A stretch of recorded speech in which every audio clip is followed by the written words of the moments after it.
Bonsoir tout le monde, bienvenue à Hockey Sans Limite ce soir avant-match du Canadien qui affronte les Blue Jackets de Columbus. La revanche ce soir, oui, je l'ai prédit, j'avais prédit une victoire hier, peut-être pas de la manière que ça s'est passé, mais en tout cas, on va la prendre pareil. Bon, ce soir, j'ai quand même un bon panéliste avec moi ce soir, des bons panélistes, pardon. J'ai bien sûr le boucher que vous venez d'entendre. J'ai Ellie et j'ai aussi Marc-André, donc vous êtes en forme les boys, t'es en forme mon Ellie? Ouais, je m'attendais pas que ce soit moi, là. Fait que j'ai rien préparé, mais regarde, je vais faire une joke tantôt, là. OK?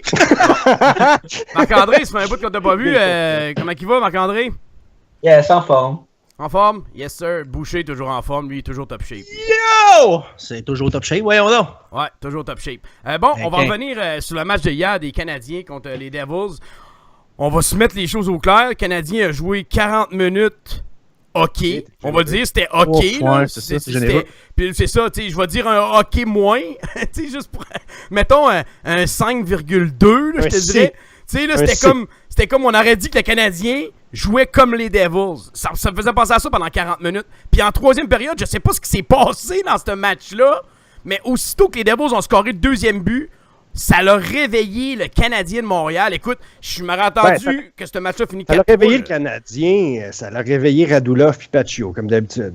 Ah non, mais j'ai vu Byron, j'ai vu Plekanec qui ont eu des chances de marquer, j'ai vu... Sérieusement, hier, là, après aussitôt que Radulov est venu puis il a scoré 2-1, quand ils ont fait 3-1, là, après ça, le Canadien était partout, chaque trio dominait. Le seul que j'ai pas vu dominer vraiment, ben là, tu sais, je peux pas m'acharner dessus, mais c'est le trio de Dernay, là. Il a joué quand même un bon match en général, mais tu sais, quatrième ligne, tu sais, mais... On va s'entendre qu'hier, les Devils nous l'ont donné sur un plateau d'argent, ces deux points-là. Là. Puis, câlisse qui est important. Qu'on dise qu'on y va, là, il est vraiment important. Il est passé à côté aussi. Hein. Les gars se sont réveillés. Un petit sentiment d'urgence, je pense, dans leur système de jeu. Mais écoute, ils ont été chercher 2 points. Puis en ce moment, on s'entend-tu que c'est pas la manière, c'est le résultat. Fait que j'étais bien content pour eux autres parce que ça va être de plus en plus difficile. Là. Ouais, moi, plutôt, on a eu une bonne discussion avec un super monsieur du Journal de Montréal qui vraiment... Écoute, là, moi, je trouve ça tellement sans dessin. Écoute, je peux pas croire. Puis, tu sais, pourtant, c'est pas... tu sais, Luc Gélina, là, pour pas le nommer, là, je me suis un peu pogné avec sur Twitter. C'était Luc Gélina. Je me suis déjà pogné avec Luc Gélina. C'est pas si bizarre. Non, mais tu sais, c'est parce que... Tout le monde qui est ici se pogne du monde. Non, mais tu sais, tout à HSL. Bâche sur le Canadien quand il joue mal, puis que, bon, ça s'en va nulle part, c'est une affaire. Mais là, les gars, ont fait preuve de caractère, puis c'est une belle victoire d'équipe.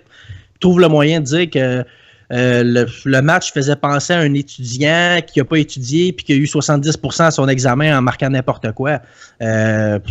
Écoute, je trouvais que ça avait juste pas de bon sens. Là. Les gars ont travaillé fort et sont revenus en force. Ouais, moi aussi. Moi, c'était tu sais, quand ça va mal, on le dit, mais quand c'est bon, il faudrait le dire aussi. T'sais. Mais en fait, ils ont mal travaillé, je dirais, sur 40 minutes. Parce qu'on va se le dire, là, on se le cachera pas, les 40 premières minutes, c'était complètement affreux. L'exécution était pas là pantoute. Le Canadien était pas là pantoute. Quoique, je suis d'accord avec Yannick qu'on s'est pas mal adapté au niveau des Devils, mais c'est justement ça le problème. C'est de s'être adapté au niveau des Devils, puis les Devils sont bien dans leur système de jeu. Fait que si tu joues leur système, c'est sûr que eux autres, ils sont morts de rire. Mal pareil. Et oui, puis moi, honnêtement, écoute, après le deuxième but des Devils, je me suis dit, voyons non, c'est fini 2-0. Écoute, on a de la misère à marquer un but par match depuis 10 games. Puis là, il faudrait en marquer 3 pour gagner. Oublie ça. Écoute, là, après ça, 11 secondes, un but. Après ça, 3-1, 3-2, 3-3. On gagne en prolongation. Grande force de caractère, par exemple, du Canadien. Tu sais, en même temps, je veux dire, un match de hockey, c'est 60 minutes, right? On s'entend, c'est pas aux périodes. Oui, c'est vrai. Tu scrapes la première, la deuxième, fine, mais t'as bien fait en troisième. C'est vrai. Sauf que il faut aussi souligner le fait que cette équipe-là joue mal le 3/4, le 2/3 du temps. Puis ça, là, c'est des vieux... Comment dire, c'est des vieilles séquelles de qu'est-ce qui s'est passé en début de saison, où souvent, on avait tellement pas de talent, mais on avait tellement d'opportunisme qu'on pouvait se permettre d'attendre à la dernière minute pour gagner le match. Mais je suis pas d'accord de dire que c'est des séquelles du début de saison. Moi, je pense que c'est des séquelles de la séquence de 1-6-1. La confiance, ça prend du temps à revenir. C'est un peu des deux. Exact. C'est un peu des deux. Ouais. Le manque de confiance du Canadien en ce moment, là, il est clair et net et précis. Puis en ce moment, là, la moindre victoire qu'on peut avoir, on le prend puis on s'en va avec. C'est sûr que la confiance, ça ne reviendra pas du jour au lendemain. En ce moment, ils sont en train de s'en bâtir. Ils ont 2 victoires. L'affaire, Marc-André, c'est que vous mettez ça sur le dos de la confiance seulement. Comme si... Non, c'est sûr qu'il y a des problèmes internes. C'est sûr, comme dans chaque équipe. Mais je parle juste de l'effort. Mais ça se peut aussi qu'il y ait des problèmes à l'interne. Là. Ça se peut qu'il y ait un joueur qui fout la barre carrément. Mais en ce moment, moi, je me dis, écoute, peu importe la manière que tu gagnes, c'est sûr, si tu peux bâtir... on est tellement désespérés qu'en tant que fan, c'est certain que tous ces 2 points-là, ils sont importants. Tu peux bâtir une séquence de 3-4 victoires juste pour redonner confiance, puis remettre les pendules à l'heure, puis après ça, écoute, bâtir des séquences de 3-4 victoires à mélanger avec une défaite ou 2 maximum, puis après ça, tu repars sur des séquences victorieuses. Un match comme hier, c'est un match parfait pour la confiance. Je veux dire, tu perds 3-1, puis tu reviens en force, puis tu vas gagner ça. C'est pas mal mieux pour l'estime et la confiance que quelque chose de facile 6-0. On s'entend, là. Moi, j'ai trouvé que même si c'était les Devils, c'était un beau match. Hein. Le problème, Boucher, là, c'est que oui, mais c'est une lame à double tranchant aussi. Parce que, tu sais, en même temps, tu as réussi en faisant, puis là, c'est là que je vais être d'accord un peu avec Luc Gélina, puis c'est bizarre que je dise ça, puis je me sens pas drôle, bizarre. Mais en tout cas, anyway, c'est comme un peu faire ses devoirs à dernière minute. Puis tu réussis ton examen. Puis cette image-là est pas si farfelue. Non, mais moi, je suis pas d'accord. Regarde, attends un peu, Marc-André. Moi, je suis pas d'accord avec ça. Parce que, présentement, ce que Julien veut faire, c'est resserrer le système défensif parce qu'on s'entend que dans les derniers matchs, ça laissait vraiment désirer. On donnait énormément de chances de marquer. Quand il est arrivé ici, là, lui, il savait à Boston là, que le Canadien, c'était tout croche défensivement. Fait qu'hier, pendant 40 minutes, j'ai vu une équipe qui était beaucoup concentrée à jouer défensif. Mais aussitôt que les Devils ont marqué le 2e but, puis que Radulov est venu faire 2-1, même si le 3e but est venu marquer en powerplay sur un super no-call de Chris Lee, là, lui, tabarnak, lui, en tout cas, j'en parlerai pas, là. Mais après ça, t'as senti une équipe qui s'est levée. T'as senti une équipe qui s'est dit, OK, là, on a bien joué défensivement. Là, faut aller marquer des buts parce qu'il faut pas échapper ce match-là. Il a fallu que ça soit Radulov qui se lève. Ouais, mais non, présentement, c'est les seuls en confiance. Les seuls qui sont vraiment en confiance. C'est vrai, mais c'est ça aussi qui est inquiétant. C'est que si eux autres font pas la job, il y a personne qui est assez confiant, parce que je pense qu'il y a du monde qui ont assez de talent dans cette équipe-là, pour donner ce regain de vie-là. Ouais, mais en même temps, c'est la job du top 6 de le faire. Ouais, c'est vrai. Moi, je vais dire un mot. Oubliez pas qu'à tout mettre nos œufs dans le même panier sur Carey Price, on l'a brûlé à un moment donné. Il faudrait pas faire la même erreur avec Max Pacioretty. C'est plus ça que je veux dire. T'sais. Non, Pacioretty, je pense sérieusement, je vois pas. Ça, à lui demander de tirer le chariot tout seul tout le temps. Il peut le faire. C'est un esti des talons. L'affaire, c'est qu'à un moment donné, faut que les autres tirent aussi. Je pense que ça soit toujours c'est le capitaine. Non, mais il a le C sur le chandail. C'est sa job à tous les matchs d'être présent et de se donner. C'est sa job. Il a le C sur son chandail. Il l'a fait très bien ces temps-ci. On peut pas rien dire. Moi, je vais dire un mot. Le seul mot pour moi qui va décrire bien pourquoi que présentement il n'y a rien qu'un trio, c'est que la victoire va redonner confiance à toute l'équipe. Puis cette victoire-là, hier, de revenir de 2 fois de 2 buts en 3e période, ça va donner confiance à toute l'équipe. Et si l'équipe se met à gagner, puis ils gagnent, mettons, à soir, puis ils gagnent à Nashville, ben là, les autres joueurs vont se dire, bon, ben là, la victoire est là, la confiance va revenir partout, sur les autres trios aussi. Je peux pas croire qu'au début d'année, tout le monde scorait, puis que là, tout d'un coup, tout le monde serait éteint en même temps. Moi, je pense que c'est vraiment une question de confiance. Parce que hier, moi, ils m'ont prouvé énormément de caractère. Vraiment beaucoup de caractère, là. Moi, c'est une affaire que je me disais, on a ajouté beaucoup, mais on le voyait pas ensemble dernièrement. Moi, ce qui me fâche dans tout ça, c'est que, oui, bon, là, une couple de matchs, on jouait extrêmement mal, on perdait plus souvent qu'à notre tour, puis même en ce moment, là, on vient d'en coller 2 de suite. Mais ce qui me fâchait, c'est que dans le temps, les médias avaient raison de bâcher contre notre équipe parce qu'on jouait extrêmement mal. Mais ces temps-ci, depuis que Claude Julien est revenu à la barre du Canadien, on joue de loin du bien meilleur hockey. Puis tout ce que les médias trouvent à faire, c'est de rebâcher encore sur les points négatifs au lieu de focuser. Au lieu de focuser justement sur les points positifs qui s'améliorent de match en match, on va se le dire. Là. Moi, honnêtement, je vois une amélioration nette. Je vois une amélioration nette. C'est sûr que c'est pas parfait. Ça sera pas ça va prendre un bon moment. Ça va prendre un moment avant, justement, que le plan de match de Claude Julien soit bien ancré. Quand tu changes le coach, là, Marc-André, quand tu changes le coach, toi, tu t'attends que ça soit une progression lente, on va reprendre, puis là, et on va jouer un petit peu mieux. Ben, il a pris une équipe, Élie, qui était... T'attends vraiment que ça fouette l'équipe. Là, tu pars une traite de victoire. Je comprends que là, tu dis, ils jouent bien, on devrait les applaudir, puis on le fait. Puis, tu sais, on va en parler peut-être tantôt. Non, mais je dis pas de les flatter dans le sens du poil. Je dis simplement qu'à place de focusser sur les points négatifs à chaque match, on devrait focusser plutôt sur les points positifs. Comme hier, parce que la force de caractère. Là. Hier, c'était la force de caractère, puis le 2 points. La force de caractère de revenir de l'arrière de 2 fois un déficit de 2 buts. Ça, c'est de la force de caractère, puis en plus, on gagne le match. Qu'est-ce que tu veux de plus? Honnêtement, à cette étape-ci, oui, je suis d'accord avec toi. On est juste content d'avoir 2 points, merci, bonsoir, puis on s'en va. Mais en même temps, c'est la base, justement, de se créer des séquences de victoires, puis après ça, de se redonner confiance pour après ça, arriver en série à pleine confiance. Je pense qu'on est tous d'accord là-dessus. Mais en ce moment, t'as des hosties de raisins qui sont en train de bâcher contre notre équipe à cause des niaiseries de même. Puis là, c'était ça hier mon point moi, là, que j'ai fait avec Gilna. C'était avait rapport à ça. Je veux dire, les gars sont pas sans dessin, ils lisent les journaux, ils écoutent les médias. Ils pensent, ça va bien, on se reprend en main puis on se fait encore bâcher. C'est de valeur. Hier, c'était un match pour la confiance. Moi, ce soir, je pense que ça va être un vrai test. Puis j'espère qu'ils vont bien répondre. D'après moi, oui. Les 3 prochaines, on va s'entendre, c'est Columbus, Nashville, puis que Nashville c'est ça. Puis après ça, Rangers. Exactement, c'est 3 gros tests. Non, hier, c'était bon pour la confiance, puis ils ont passé le test. Fait qu'on va les laisser aller. Moi, d'après moi, c'est bien reparti. Mais c'est ça. Quand ça va bien, il faut le dire. Puis quand ça va mal, il faut le dire aussi. Sauf qu'il faut arrêter. Andrew Berkshire qui a lancé son venin sur Shea Weber. À cause que hier, Shea Weber, hier, a joué, je vais vous dire, 20 minutes 48. Puis là, il a marqué Weber, 5e défenseur, le 5e joueur le plus utilisé par les Canadiens.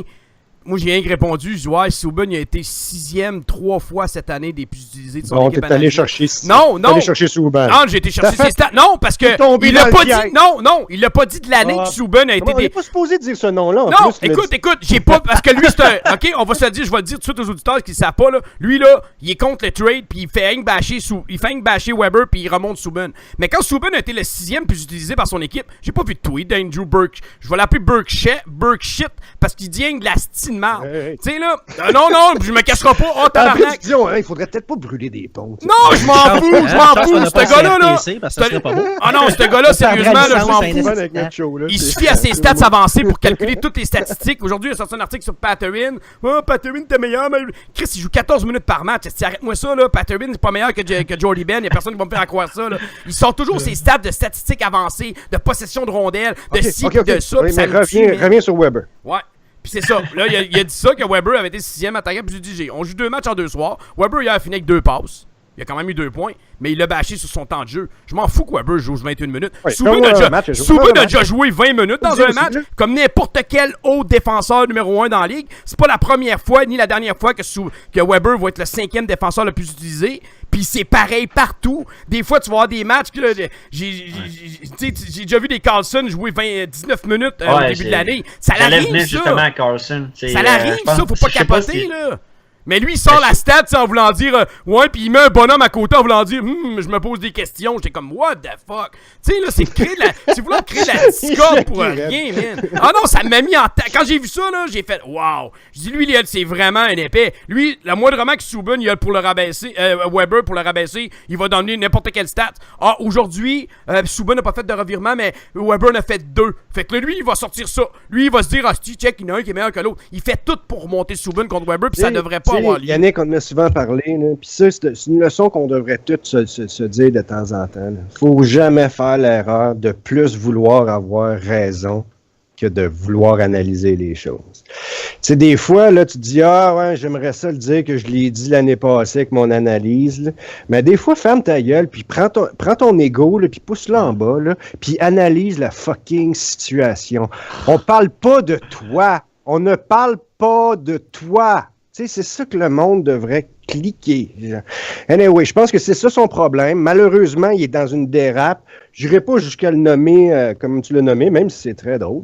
Là, je me gênerai jamais, man. Écoute, sur RDS, la plupart du temps, c'est des tatas, puis la moitié ou le trois quarts du monde le font rien que le blaster parce qu'il est tout le temps sur ses stats avancés. Il vient de dire tout le monde sur RDS, c'est des tatas. Tout le monde sur le chat les capote. Il dit calme-toi, Yannick, tu vas sauter dans inquiétez-vous pas, je suis en forme. Je me suis réveillé assez tard aujourd'hui, fait que c'est ça. Marc-André aussi, faites une sieste, comment? Mais pour revenir à ce que tu disais, Yannick, justement, dimanche, contre les Panthers de la Floride, les sénateurs d'Ottawa, le duo de Carlson a été beaucoup moins utilisé que le duo de Dion Phaneuf et de Cody Ceci. Justement pour faire affronter Ceci au trio de Barkov. Puis à soir, vous allez voir, Weber va être le défenseur le plus utilisé, le joueur qui va avoir le plus de temps de glace du Canadien. Ah oui, il est pas fou, quand c'est des matchs contre des équipes faciles aussi, il y a une gestion d'économie d'énergie qui se fait, puis c'est tout à fait normal. Puis que les gars fassent des erreurs, là, tu sais, je veux dire, Daniel sur le chat qui disait que Weber a fait une belle niaiserie. Écoute, Beaulieu en a fait un paquet, Markov, ça y arrive aussi d'avoir c'est très rare, mais ça y arrive d'avoir des petites crampes au cerveau. C'est normal, c'est un jeu d'erreur, là, ok. C'est juste qu'il faut essayer de minimiser le plus possible. Puis, tu sais, quand tu joues contre New Jersey, contre des équipes qui sont en bas de classement, c'est très normal qu'il faut qu'on gère mieux l'énergie parce que tu sais que tu as 3-4 gros matchs qui s'en viennent. Puis moi, j'ai absolument rien contre ça, qu'il ait joué 20 minutes quand je joue 18, 19. Je m'en contrefous. Mais quand c'est des équipes courses pour les séries ou des équipes de haut classement, c'est plus important qu'ils soient en forme. Fait que c'est juste normal. Tu sais, c'est rien de catastrophique. Puis je pense pas que faut capoter avec ça, là. On va revenir, je vais revenir sur la performance. Ah, vas-y, mais juste une seconde, je vais juste dire quelque chose, ok? Ça se peut-tu aussi que Weber il joue pas bien ces temps-ci, puis c'est correct, puis c'est pas grave. Ça fait partie du cycle de ça arrive, on a vécu avec Subban pendant des années, puis Subban, il y a des séquences qui jouaient pas bien, puis c'est pas grave, il y a rien de mal à ça. Hier, il a mal joué, puis avant, tu sais, je veux dire, on voit qu'il y a eu une certaine fatigue, il y a eu beaucoup d'émotions dans sa vie, ce gars-là, rappelez-vous, tu sais, veut pas, c'est un changement de vie, t'arrives ici avec la pression que ça amène, il y a eu un esti de début canon, c'est un vétéran, puis en même temps, peut-être qu'il est utilisé par certaines blessures, puis tout ça, puis peut-être qu'il rate un match, puis il est pas là, puis c'est pas grave. Ça arrive, ben oui, mais ça arrive. Faut se dire que, par exemple... Souban. Non, mais chez Weber... C'est fini, cette époque-là. Chez Weber... Ouais. Chez Weber, depuis une couple de matchs, oui, il joue moins bien. C'est pas le Shea Weber du début de saison. Mais il faut se dire que pendant un bon moment, Shea Weber était notre meilleur défenseur utilisé à toutes les sauces, utilisé des 25-27 minutes par match, surutilisé, dû au fait que justement, nos défenseurs performent peut-être pas à la hauteur des espérances. Quoique Markov, il se rapproche plus de la retraite que... Il a été surutilisé à la blessure à Markov. Puis Yemelin n'est pas dans sa chaise, c'est plus un numéro 4, un 5. Beaulieu qui a pas pris sa pôle de défenseur top 4 avec un Shea Weber. C'est bien beau le Jeff Petrie mais les Shea Weber, mais en même temps... sont pas éternels. Ils vont avoir des moments de fatigue s'ils sont surutilisés. Puis moi, je pense que ces deux-là, en particulier, ont été surutilisés dû à certaines contre-performances de plusieurs des défenseurs. Ouais, puis moi, je vais revenir sur l'excellente performance de Al Montoya hier. En troisième période, là, sur l'échappée que Camilleri a donné, je me rappelle plus, je pense que c'était à Palmieri, il a fait un arrêt important qui a permis au Canada d'aller scorer avec 50 secondes à faire en troisième période. Deuxième but. Ouais, il y a peut-être le deuxième but, mais il a fait des gros arrêts clés. Tu sais, l'important pour moi, c'est pas de donner un but faible, c'est de faire les arrêts quand c'est le temps. Puis il a fait les arrêts quand c'est le temps. En overtime, il a fait 2 gros arrêts aussi, puis le Canadien est revenu, puis on sait qu'est-ce qui est arrivé. Là. Beaulieu a quand même bien joué là-dessus. Là, je pense qu'il s'est aidé un peu à tomber sur le dos, mais c'est parfait pour moi. Il était chez une power play, puis Galchenyuk qui a terminé ça avec un top corner, mais hier, Montoya, pour moi, j'ai absolument rien à reprocher. Il a eu 37 lancés, il a donné 3 buts, il a joué vraiment un match solide, ce que Montoya est capable de faire. Puis là, présentement, les séquences de 2 matchs en 2 soirs, là, j'en vois pas à l'horizon avant le back-to-back contre Ottawa le 19 puis le 18 et le 19 mars. Tous les autres matchs, c'est à 2 jours. 2 jours de congé, 3 jours de congé. Fait que Montoya, on le verra pas peut-être avant un de ces matchs-là. Là. Parce qu'on joue un back-to-back samedi et dimanche le 18 et le 19 contre Ottawa. Un back-to-back contre Ottawa. Moi, Montoya, je trouve que c'est un très bon backup. C'est 3 matchs en 8 jours en même temps contre Ottawa. Il y en a 3 dans une séquence de 8 jours. Ouais. Moi, je suis content de la performance, on va se dire. On est sorti de là avec le 2 points. Je suis content non, je suis pas content de la performance. Je suis content de comment ça a fini. On va le dire comme ça, parce qu'on va se dire, là, le match c'était quand même T'es content du résultat. Ouais, parce que je voyais Ottawa qui perdait, puis c'était rendu 4-1, nous autres on perdait 3-2, il restait 2 minutes, je me disais un but, tir au but, faites de quoi, faut 40 quelque part. Puis avait vu le but que Pacioretty a scoré, il a tiré, elle a pogné les joueurs en avant du filet, puis elle a dévié. Je la vois, écoute, j'étais debout, je la voyais rentrer, là. Écoute, j'ai tout vécu ça comme au ralenti. Je voyais la POC qui s'en allait en arrière, j'étais là, ouais, il rentre, esti. Hey, je voulais qu'elle rentre. Hier, ils ont fini ça en beauté, puis je pense que c'est de continuer ce lancer-là aussi. Fait que s'ils sont capables de commencer ça fort, puis en plus, ils sont à la maison ce soir, là. Fait que s'ils sont capables de starter ça en force, d'après moi, on va avoir un beau match de hockey. Puis, les Canadiens qui, ce soir, vont éviter de perdre un 6e match de suite à domicile. Ça m'a surpris de voir ça. On est 4-8-3 à nos 15 derniers matchs à domicile.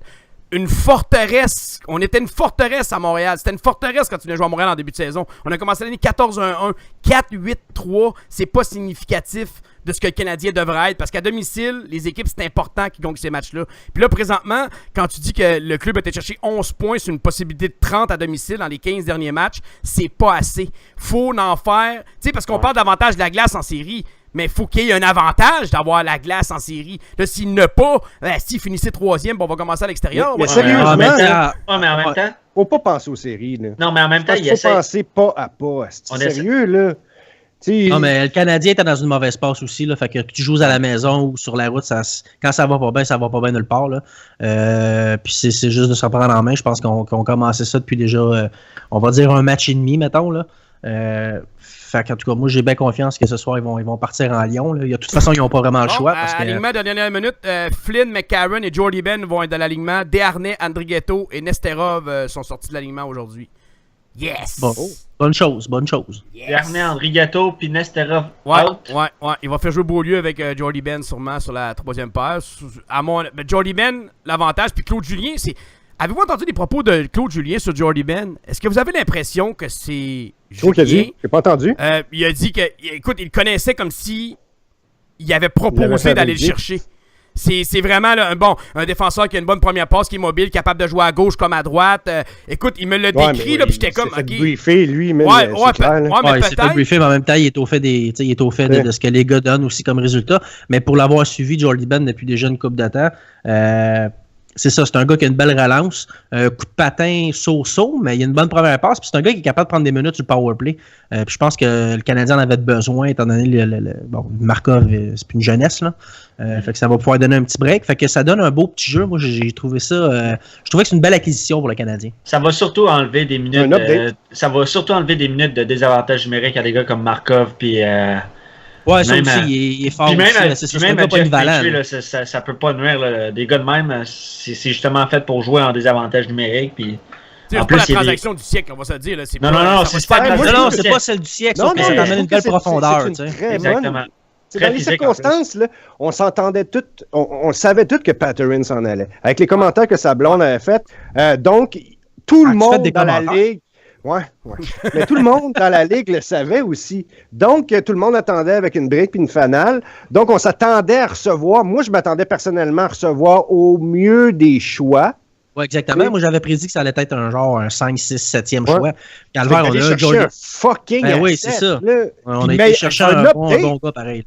On est allé chercher un update. C'est un Patterson plus version 2.0. OK, je vais vous poser une question que j'ai posée à mes boys hier. Croyez-vous que l'arrivée de Jordy Ben, qui a un contrat de 2 ans pour les 2 prochaines années à 1,1 million, signifie le départ de Alexis Emelin? Je parlerai pas de Beaulieu, là. Parce que là, je me dis, Elie, t'en as parlé souvent, faut alléger la masse salariale un peu. Bon, mettons que Markov signe à 5 millions, mettons 750 000 de moins.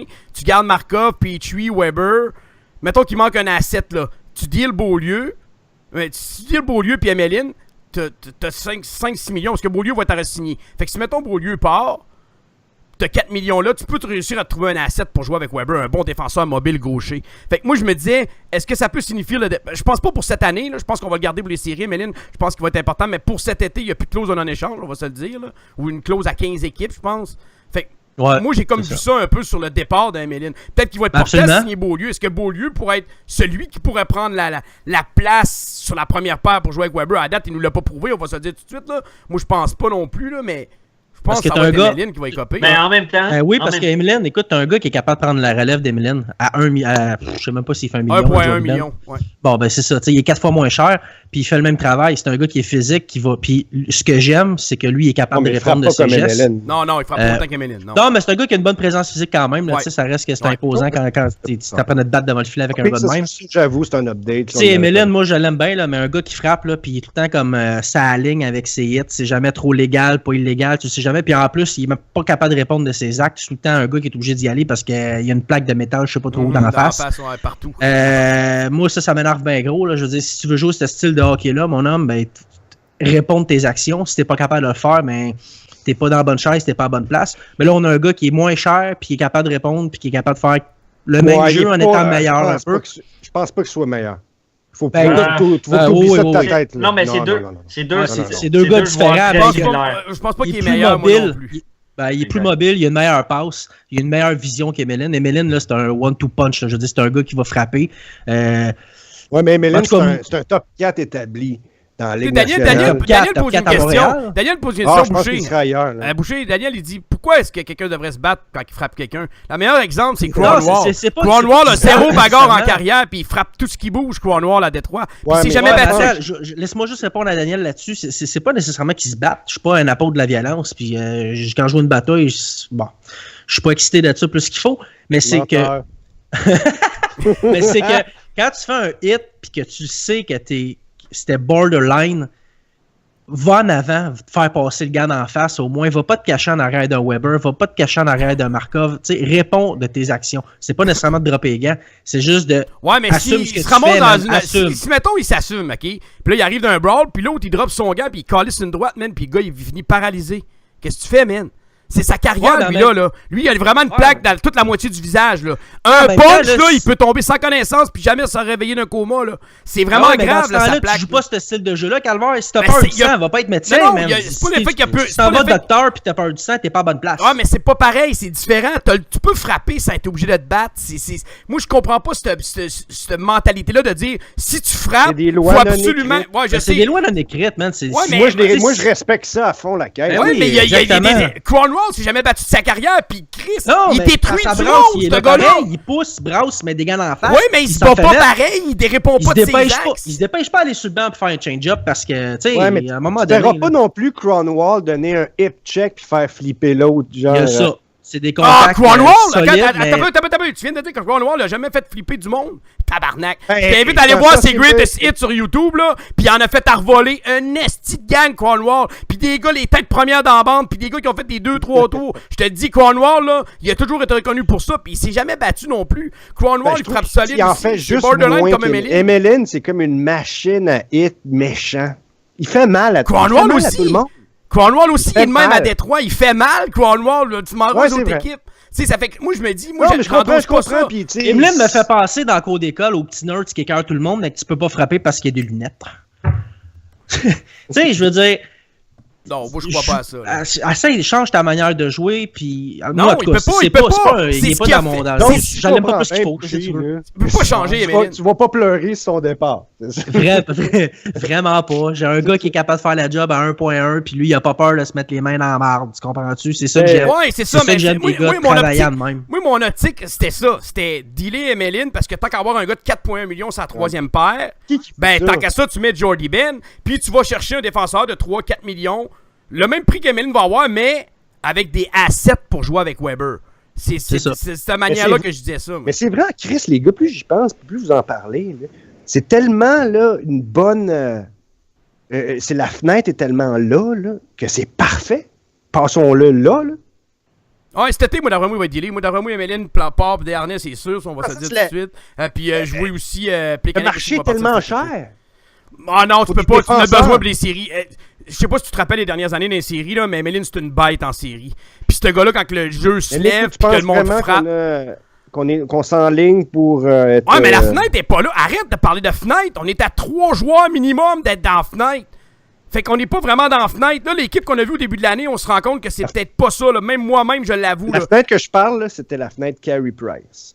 La Carey Price. C'est pas la fenêtre de l'équipe au complet. Oui, mais là, tu bases sur des suppositions, sur des ci ou des ça. Si Carey Price, le 2 juillet, il est signé pour 8 ans. Tu parlais de la fin de son contrat. Oui, je sais, mais si Carey Price... Il fallait qu'on lui présente une équipe gagnante. Si cet été, là, Price est signé pour 8 ans, là, dans le mois de juillet, là, ta fenêtre va se rallonger de 8 ans. Tu sais, là, c'est comme ça, je te dis, faut pas... Ah, c'est ça. C'est pour ça que je te dis, Bergevin, il sait. Bergevin doit déjà avoir parlé avec l'agent de Carey Price. Il sait très bien ce qui va se passer. Ou les rumeurs qui sortent. Il sait très bien en tout cas, moi, j'ai lu sur mais c'est des 30 rumeurs. que Il n'y a rien de confirmé de ça. C'est rien que du blablabla tant qu'à moi. Bon, Yannick, tu l'as choqué. Là. Non, je sais, Yannick, non, mais correct? pour moi, ça reste rien que du blablabla. C'est rien que du blablabla. Il n'y a aucune confirmation de rien dans toutes les rumeurs. Ça reste juste du monde qui sort un peu n'importe quoi. Il y a tellement de fumée ces temps-ci qu'il doit y avoir quelque chose autour de ça qu'on ne sait pas. C'est peut-être même quelque chose qu'on pense pas, puis que quelque chose complètement dans le champ. Mais en bout de ligne, on dirait que, tu sais, man, quand tout le monde en parle à mots couverts, il y a peut-être quelque chose que... Tu sais, justement, si Bergevin il sait, il a parlé à l'agent, puis il a dit clairement, peut-être qu'ils sont honnêtes.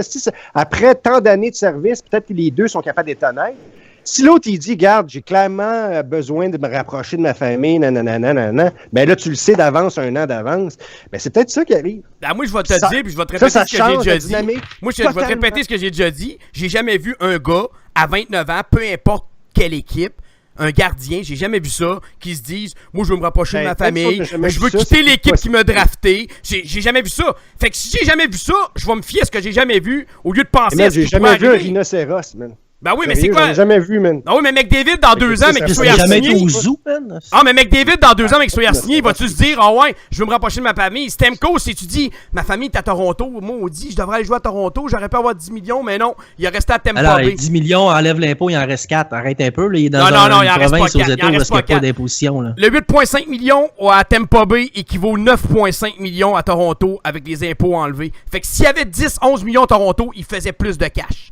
Là, arrêtez, là, aux États-Unis, ils payent des taxes qu'on paye pas. Nous autres, on paye de l'impôt, eux autres payent des taxes, c'est différent. Il y a un gars qui m'a sorti un article là-dessus, qui m'a sorti un texte, puis il a tout étudié les taxes qu'il y avait par État aux États-Unis, puis c'est à peu près la même affaire. Il n'y a pas grande différence d'un côté monétaire. Vraiment pas. Au Québec, oui, parce qu'au Québec, t'as des taxes provinciales, faut que tu payes un peu plus. Puis partout au Canada, t'as des taxes en Ontario, tu vas avoir des taxes de même, mais côté impôt, c'est pas vrai qu'ils gagnent plus et qu'ils font beaucoup plus d'argent aux États-Unis. C'est complètement c'est trop, t'es dangereux, mon homme. Non, mais je sais, mais l'année passée, ils ont sorti des statistiques des joueurs comme Subban, il gagnait 11 millions en salaire, puis Weber gagnait 10 millions, .5 en salaire à Nashville, puis les deux à la base, pour 500 000 de différence, faisaient le même nombre de cash qui restait dans leur poche. Fait que, tu sais, là, c'est... Moi, je vais t'avouer, mon homme, que si j'ai la chance d'aller à une game de hockey en plein mois de janvier, en gogoon puis en short, excuse-moi, là, mais je vais privilégier le soleil. Ah, moi aussi. Plate de même, je sais que je suis toujours dit. Mais tu es un agent libre. Ça. Oui, jouer au hockey, puis être un agent libre, je viendrai jamais à Montréal. Jamais j'irai me faire chier à Montréal avec ma famille. Ça, je peux te le garantir. Pas avec tout ce qui se passe, tout ce qui se dit, l'intimidation dans les écoles avec tes enfants. Ça, je peux te confirmer, là, j'ai un joueur de hockey professionnel dans la famille, là, puis ça a été, il avait déjà demandé, puis c'est exactement pour les médias, puis tout, c'est trop, c'est too much. C'est too much. Ça a été la raison pourquoi il n'a jamais voulu venir à Montréal. Moi, man, là, je donnerais tout ce que j'ai pour aller faire une présence, man. Je sais que je suis probablement irréaliste, là, mais on dirait que... Si t'aurais une famille pis des enfants, je suis pas sûr que tu voudrais élever tes enfants dans une école. Quand tu irais mal, tes enfants se feraient intimider à l'école. Ben ouais, ton père, c'est pas bon, aussi. Ton père gagne 6 millions par année, tabarnak, il se pogne le cul, il fait rien depuis 10 matchs. Là, t'es à l'école, essaie de te concentrer pis fais tes... Si tu gagnes, par exemple. Ouais, mais c'est ça, si. Le mot « si » est très important. Parce que dans une saison... Ouais, mais Ellie, dans une saison... le risque... Mais dans une saison, tu vas avoir des hauts pis des bas. Mais les bas, parce que si ça affecte ta famille. Vous en rappelez quasiment plus, là. Mais c'est fucking big. Ben, c'est pour ça que Carey Price partira pas. Parce qu'il sait qu'il cite quand il gagne, là. Ben, c'est big. Puis il sait que gagner une Coupe Stanley avec le Canadien de Montréal, ça va être plus big que d'en gagner 3 ailleurs, n'importe où. Puis je reste persuadé que je vois Carey Price présentement. Hier, je le voyais sur le bout du banc, là, quand il était en prolongation, puis il regardait Montoya, puis il faisait signe oui de la tête en voulant dire, tu sais, lâche pas. Puis, tu sais, là, pour moi, là, ça montre un gars qui veut jouer avec le Canadien de Montréal, qui aime l'équipe qu'il y a devant lui. Moi, il m'envoie aucun signe qui me dit qu'il est tanné. Puis le changement de coach, peut-être il va peut-être l'aimer aussi, là, ça aussi, là. Si c'est vrai ce qu'il avait dit que supposément qu'il voulait plus jouer pour Terrien, qu'il voulait pas signer si Terrien restait ici. Si c'est vrai, ben là, le problème est comme réglé, on va se dire tout de suite. Parce que... Ok, mais gars, je vais me faire l'avocat du diable, là, parce que j'aime ça être dans ce rôle-là. Là. Mets-toi à la place de Carey Price, ok? Dans la vie, là, t'as tout gagné, ok? Les juniors, les trophées, les médailles, les Olympiques, tout le kit. Tout ce qui te manque, là, c'est la Coupe cette année. Puis tu vois les choses aller avec le Canadien. Tu prends-tu le gaz de rester? Si tu sais que tu tombes agent libre sans restriction dans 1 an et demi? Ouais, moi je reste. Nashville, Riné, as-tu quitté Nashville? Il avait jamais passé en première ronde. Lundqvist avait jamais été en finale de conférence quand il a signé à New York. Il a-tu quitté New York? Je trouve ça ridicule, cette optique-là, de dire je veux gagner, je vais aller ailleurs. C'est défendable, c'est débattable. Moi, je me dis, si le gars il a été repêché par les Canadiens de Montréal, il est une méga vedette. Il fait des dizaines de millions à Jeff Molson dans ses poches. Molson va aller le voir personnellement, il va dire, moi je te garde. Quoi tu veux? Tu veux ça? Tu veux 12 millions? 15, prends-les, tu m'en fais faire 20 à tous les années. Parce qu'il va au match d'étoiles, parce qu'il signe des autographes, parce que c'est une vedette à travers le monde. À travers, pas juste au Québec, là. C'est une vedette à travers le Canada, c'est une vedette à travers les États-Unis. Il va aux Olympiques, représenter son pays avec le logo du Canadien en arrière de lui. C'est comme ça, là. Tu sais, mais tout ce que vous m'avez dit il y a 5 minutes, là, vous avez oublié ça? Que vous viendrez pas ici avec une perche à cause des médias, patati, imagine tes enfants, là. Carey Price vient d'avoir un enfant, là. Oh, mais Carey Price est encore Carey Price est encore considéré comme le meilleur gardien de tous les temps de l'univers du monde entier. Puis c'est pas faux. Par contre, moi j'ai juste des doutes sur l'équipe pour laquelle il joue. Puis je me dis à sa place, si c'est un gagnant, il va-tu vraiment se dire oui tout de suite à un contrat ou il va vouloir prendre le temps de peser les pots puis les comptes? Moi, c'est ça que j'essaie d'apporter comme point. Ben, s'il veut tester le marché, pourquoi pas, man, ça serait, il va frapper le jackpot. T'imagines-tu si Carey Price va sur le marché des échanges, combien le monde va se battre? Il va avoir un contrat de 14 millions pour 5 ans en sortant de là, man. Je pense pas qu'il soit pécunier, mais là, tout le monde pense qu'il connaît la personne parce qu'ils ont vu des films et puis ils ont écouté 24 heures CH. Mais dans la vie, c'est bien autrement, là. Il y a bien d'autres affaires qui peuvent se passer en arrière des rideaux, genre, qui changent la donne. T'sais, si lui, il veut se rapprocher, sa mère, mettons, tombe malade. Ou commence à vieillir. Puis lui, il veut que sa fille elle soit proche de ses racines. Il y a plein d'affaires que ça peut être juste ça. Ça peut être, je suis tanné d'aller au de pas pouvoir aller à l'épicerie, tu sais. Allais-tu dire au Super Bowl? Au supermarket, j'allais dire. Okay. Si de Montréal me sort pas de la... C'est difficile, là. Mais tout ça pour dire que c'est autant le reste est vrai que qu'est-ce que tu dis, c'est une superstar ici, qu'autant que c'est fragile. Tu sais, regardez, là, il y a eu une mauvaise séquence. Le monde était prêt à l'échanger. Ça fait que, tu sais, ici, c'est une poudrière. Ça peut exploser d'un moment à l'autre. Mais, si tu gagnes, quand, tu sais, ça fait longtemps qu'ils n'ont pas gagné ici, là. Ça fait que, tu sais, ils se rappellent de 2009, c'est peut-être le plus gros hype qu'ils ont eu 2010, là. Mais, ça pèse dans la balance. Mais regarde, je dis rien, tu sais, je sais pas, moi non plus. Je suis pas dans sa tête à lui. Mais si, mettons, je suis de l'extérieur, là, je calcule les probabilités. J'ai pas le choix de mettre un pourcentage dans la colonne, il peut partir. C'est tout. Ouais. Moi, je mets les pourcentages à 0,05%. Moi, je vais le répéter. Moi, je pense que ce gars-là est heureux ici. Il a été repêché par les Canadiens de Montréal. Puis s'il veut 10 millions par année, on va lui donner. Puis là, Daniel qui dit on va scraper la masse salariale. Sérieusement. Price pour Varlamov, Duchesne, Rantanen, tu le fais-tu? T'es-tu malade? Varlamov, c'est une crise de passoire.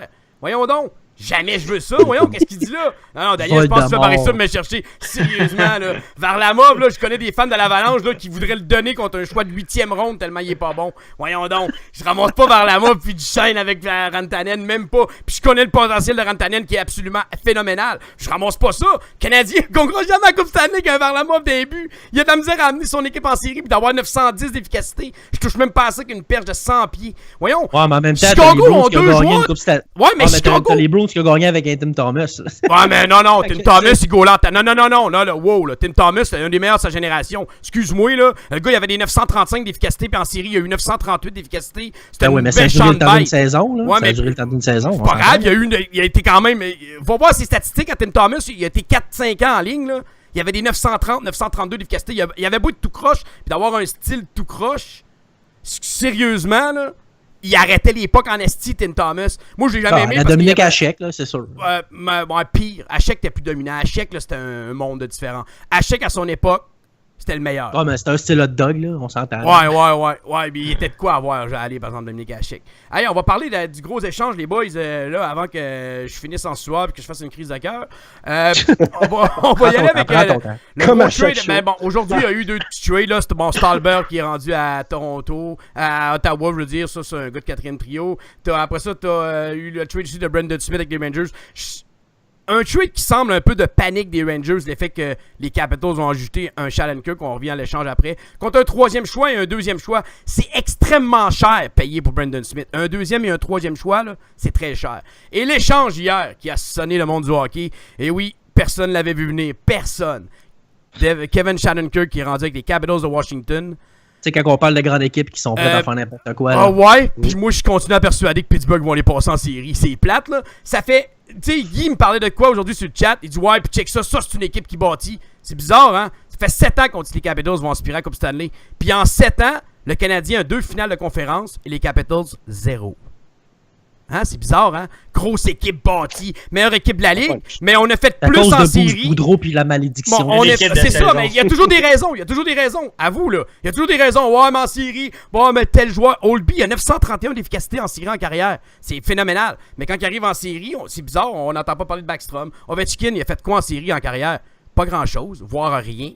Fait que moi, je continue à persuader que ce trade-là, Shattenkirk, Phoenix Copley, un gardien quand même un bon prospect des Blues, contre Zach Sanford, Brad Malone, un choix de première ronde en 2017 et un choix de deuxième ronde conditionnel en 2019.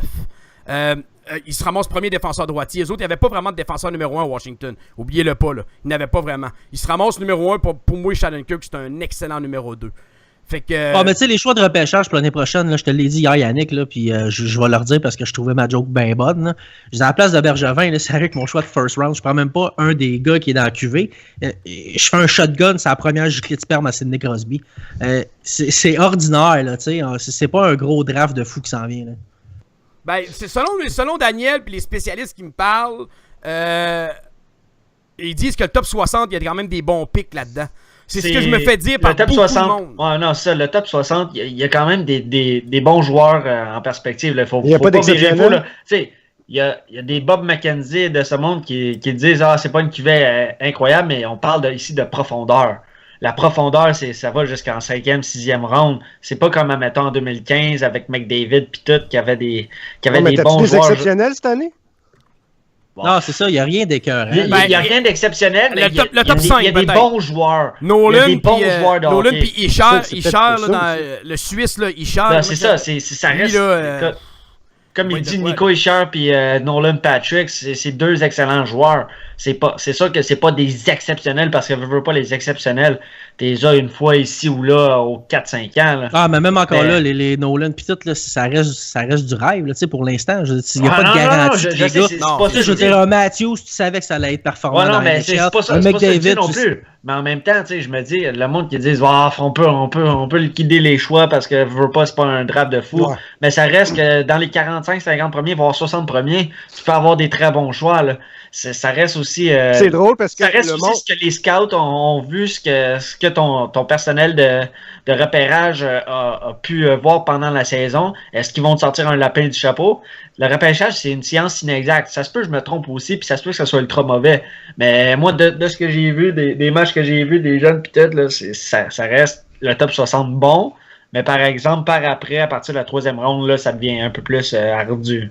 En tout cas, moi, Bergevin, à sa place, j'aurais pas peur d'y aller pour mettre des choix de première. C'est sûr que le choix de première ronde, tu peux le laisser aller pour, mettons, un Matt Duchesne ou un Ryan. Je trouve que la valeur va avec aussi. Le choix de première ronde, ça reste un choix de première vaut ronde. La valeur de ce que tu veux là aussi. Mais ça, reste ça revient au même. Ouais, non, mais ça reste ça revient exactement au même. Parce que tu vas avoir, mettons, 40% de la valeur de l'année passée, ton choix. T'as quand même un asset, si tu prends le gars, t'as quand même une chance d'avoir un. Je sais, mais ça reste qu'un choix de première ronde, ça reste un choix de première ronde, ça a quand même une bonne valeur. Même si le repêchage n'est pas excellent, ça reste une très bonne valeur d'échange. Admettons que tu inclus ça. Il y a une rumeur qui vient de sortir add-on. Que Thomas Vanek, c'est une rumeur qui est sortie sur le web, là, que supposément que le DG là-bas, il est gelé solide. Il voudrait 2 choix de première ronde, un choix de deuxième ronde avec un prospect X, un prospect de second ordre, genre, ou un choix de première ronde, 2 choix de deuxième ronde et un prospect. Lui, ce qui est arrivé, je vais te le dire, là. Je vais te le dire ce qui est arrivé avec ce DG-là. Il a acheté un PS4 à son gars, à NHL 2017. Puis il a dit, check, qu'est-ce que tu peux faire? C'est à peu près ça, ouais. Tu sais, parce que le coup de pain, là, t'es-tu gelé, là? Mais là, non, mais c'est sûr. Je vais revenir sur la question de base, là. Croyez-vous qu'avec l'ajout de Shattenkirk, les Capitals ont ce qu'il faut pour aller jusqu'au bout? Est-ce qu'ils vont réussir à le faire? Ça l'aide. Il avait déjà ce qu'il faut pour ça fait 3-4 ans qu'on dit ça, les Capitals, ça peut pas nuire, mais moi j'ai toujours dit que les Capitals c'était une équipe de saison, les Capitals. J'ai toujours dit que c'est une équipe de saison et non une équipe de série, puis jusqu'à preuve du contraire, ça reste une équipe de série. Bon en série, des championnats de division à en pu finir, championnats de conférence à en pu finir, mais par exemple, ça a de la misère à dépasser la 3. Ça peut, ouais. Mais ça peut, mais ça n'a jamais dépassé la deuxième ronde.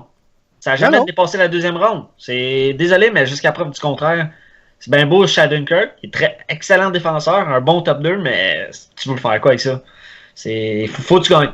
T'as pas le choix parce que t'as donné beaucoup. On s'entend que Zach Stanford, ça reste un choix de deuxième ronde, début de deuxième ronde, en 2016 ou en 2015, je me rappelle plus trop. Mais ça reste un choix de première ronde plus 2 choix de deuxième ronde pour Kevin Shattenkirk. C'est échappé. C'est très cher payé, là. C'est désolé, mais on parle payé, mais en même temps. Non, mais en même temps, qu'est-ce qui arrive? Oui, mais en même temps, une bonne équipe qui était prétendante, puis ça peut juste aider. On ne sait même pas si Kevin Shattenkirk veut signer à Washington. Imagine s'il ne signe pas à Washington, puis en plus, ils se font éliminer en première ronde des séries. On parle pas de ça, Marc-André. On parle de est-ce que ça leur donne une chance drette là? Est-ce que ça fait d'eux autres une meilleure équipe? Puis tu dévies la question. Non, mais moi parce que la réponse est super simple. Mais moi je me... Oui, ça leur donne. Mais moi, je me dis que j'espère que se sont assurés d'avoir une chance de signer. Parce que s'il dit non, moi je veux tester le marché des joueurs autonomes. Non, mais attends. C'est en calice, tu comprends? S'ils vont gagner la coupe. Mais moi, ce que je me dis, c'est que est-ce qu'ils se sont assurés de le signer? Sinon, c'est plate, mais par exemple, il va se faire crucifier sur la place publique si jamais il se faisait éliminer en deuxième ronde. Désolé, mais il faut. Sauf qu'en même temps, ça lance un message à l'équipe. Écoutez, puis c'est là où jamais, là. Tu sais, écoutez, là, regardez qu'est-ce qu'on a donné, là. Tu sais, tu rentres, puis là, tu leur dis, écoutez, là, on sacrifie le futur, là, parce qu'on croit en vous, esti de tabarnak. Puis là, tu kicks une canne, puis là, tu dis, esti, oh ouais! Puis tu t'en vas. Il y a chaîne des oreilles, man. Allez, on va passer à l'avant-match ce soir, le Canadien qui affronte les Blue Jackets. Allez-y avec vos prédictions sur le chat. J'ai déjà celle-là de Benoît, de Pops et de Yves. Donc les autres, allez-y avec vos prédictions. Daniel, tu peux jinx la victoire, ça me dérange pas. On va y aller avec les statistiques des deux équipes. Donc, il y a quand même bien 7 points d'écart entre les Canadiens et Columbus. C'est fou pareil, quand j'ai vu ça, j'ai fait « Ah ouais ». Puis Canadien a eu une séquence désastreuse de 1-6-1 en 8 matchs. Là. C'est quand même impressionnant. En tout cas, je trouve ça weird, là, mais en tout cas. 83 points classement pour Columbus, 76 pour le Canadien au 8e rang, Columbus au 4e rang. Les buts par match, Columbus 4e, 3,28, le Canadien 2,76 au 14e rang. Les buts alloués, Columbus au 4e rang à 2,4, le Canadien au 8e rang à 2,56. Le power play de Columbus est au 5e rang à 22,3%, celui du Canadien à 21,4% au 9e rang. Et le désavantage numérique du Canadien est à 80,2% au 21e rang. Celui de Columbus à 82,4% au 10e rang de la Ligue nationale. Les meilleurs pointeurs, c'est Cam Atkinson avec 53 points. Et celui qui avait prédit la meilleure saison de Max Pacioretty en carrière cette année, c'est moi. Je me suis fait chier dessus au mois d'octobre, au mois de novembre. Là, je prends ma revanche. Laissez-moi aller avec ça. 55 points Pacioretty, 31 buts au 2e rang de la Ligue nationale, côté des buts. Hey, tu devrais faire broder un C sur ta pantoufle.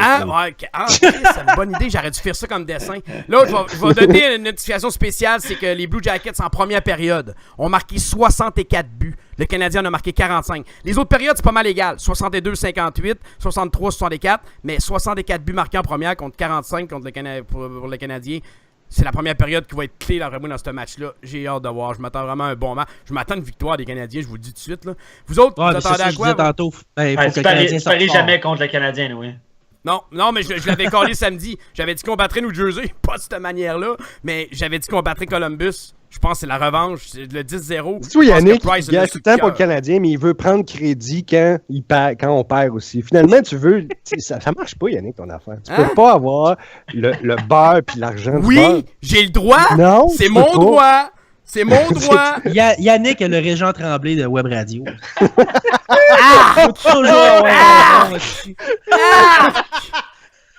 Qu'est-ce que je décalisse.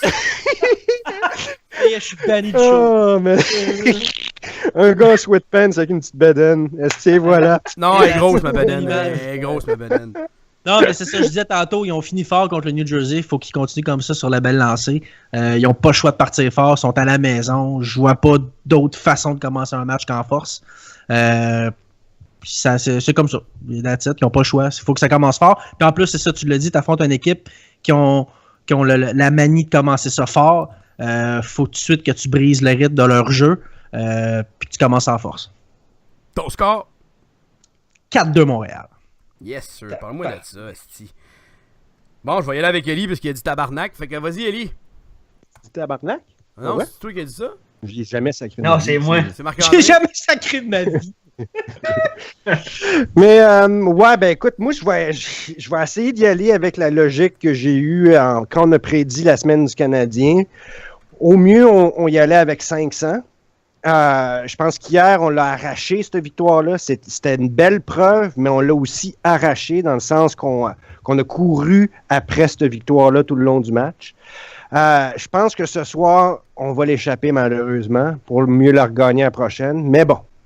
Donc, je pense qu'on perd 3-1 ce soir. En même temps, je dis ça, puis je pense qu'on va gagner. Mais tu sais, j'essaie de rester avec la logique de l'autre jour, là, dans le sens qu'on joue au 500. Fait que c'est pas mal. On a 3-2 à l'arrivée de Terrien. Le premier match j'enlève 3-1. Bon, on va noter qu'on a gagné nos 3 matchs en overtime, mais ça, on s'en fout. L'important, c'est les points.